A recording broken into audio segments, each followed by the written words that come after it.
আসসালামু আলাইকুম। সবাই কেমন আছেন? আশা করি সবাই ভালো আছেন। আলহামদুলিল্লাহ, আমরা আপনাদের দোয়ায় আল্লাহর রহমতে অনেক ভালো আছি। তো এই যে আমাদের ছোট বড় মাঝারি সাইজের এখানে বাচ্চাগুলো আছে, এই বাচ্চাগুলো নিয়ে এখন বর্তমানে আমরা আছি খুব প্যারায়। কারণ প্রত্যেকটা মুরগির কিন্তু নির্দিষ্ট একটা বয়স থাকে ভ্যাকসিন দেওয়ার। তো আমরা তো জায়গা কম থাকার কারণে মাঝারি সাইডের প্লাস হচ্ছে গিয়ে যে ছোট বাচ্চাগুলো আছে কিংবা 2-2.5 মাসের যেগুলো আছে এগুলো আমরা এখানে মিক্সা করে ফেলছি।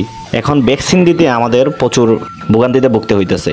কারণ আমাদের বড় যে মুরগিগুলা, ওই মুরগিগুলো তো টোটাল ভ্যাকসিন দেওয়া শেষ, প্লাস হচ্ছে গিয়ে যে রানের যে ভ্যাকসিন দেওয়া লাগে সবগুলোই শেষ। আর মাঝারি সাইজের যেগুলো এগুলো এখনও রানে ভ্যাকসিন দেওয়ার উপযুক্ত হয় নাই। আবার ছোট যে বাচ্চাগুলো আছে সেইগুলো কিন্তু আমরা ভ্যাকসিন কমপ্লিট করতে পারি নাই। 2টা ভ্যাকসিন দিছি, এই যে 2-2.5 মাসের যেটা ওইটা, আর ছোট বাচ্চা যেটা ওইটা একটা দেওয়া হয়েছে। এখন কথা হচ্ছে গিয়া আমরা যে ভ্যাকসিন দিব মুরগগুলা যে আমরা এখানে মিক্সকার করে ফেলেছি, এখন এই মুরগগুলারে আমরা আলাদা আলাদা করে ভ্যাকসিন দিতে আমাদের প্রচুর ভোগান্তিতে ভুগতে হইতেছে। কারণ এই যে কোনটারে ভ্যাকসিন দিতেছি কিংবা কোনটার ভ্যাকসিন দেওয়া হয় নাই এটা আমরা ঠিকভাবে নির্দেশনা করতে পারতাছি না, যার কারণে আমরা এখন প্রচুর ভোগান্তিতে ভুগতেছি। আর এই ভিডিওটা করার মূল উদ্দেশ্য হচ্ছে গিয়া আপনারা যারা আমাদের মতো কম জায়গার মধ্যে খামার করতেছেন, আমাদের অবশ্যই জায়গা আছে বাট খামারটা ছোট হওয়ার কারণে এখন আমরা জায়গা খাবার দিতে পারতেছি না। তো আপনারা আমাদের মতো এরকম ভুল যাতে না করেন ওইটার জন্য আজকের এই ভিডিওটা করা। তো যারাই কিনা এরকম করবেন এক কাজ করতে পারেন যে আলাদা করে তাক করে দিতে পারেন। এই যে আমরা যে প্লাস্টিকের নেট দিয়েছি এরকমভাবে। তো এখন কথা হচ্ছে কি আমরা কেন দেই নাই, আমরা দিয়েছিলাম বাট আমরা নেটেরটা দিয়েছিলাম।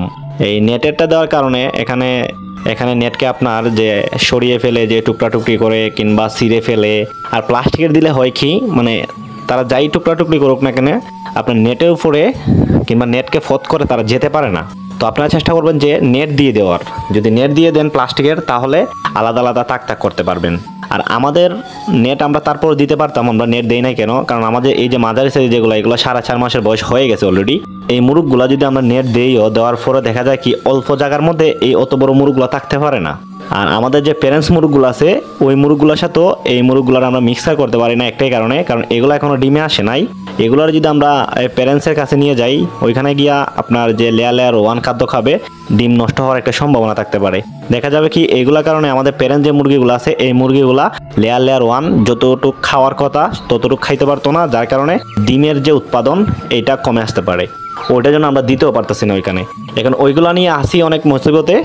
তো যাই হোক, এখন কথা হচ্ছে গিয়া এগুলো আমাদের অলরেডি আমরা ভাবছিলাম যে এগুলো বিক্রি করবো না। তো যাই হোক, অলরেডি আমাদের একজন ভাই সে আমাদের ফেসবুকে ভিডিও দেখছিল, দেখার পরে আমাদের নাম্বার নিয়ে যোগাযোগ করার পর সে অলরেডি যতগুলা এখানে আছে মুরগি সবগুলা বুকিং দিয়ে দিয়েছে। তো এগুলা বিক্রি হয়ে গেছে।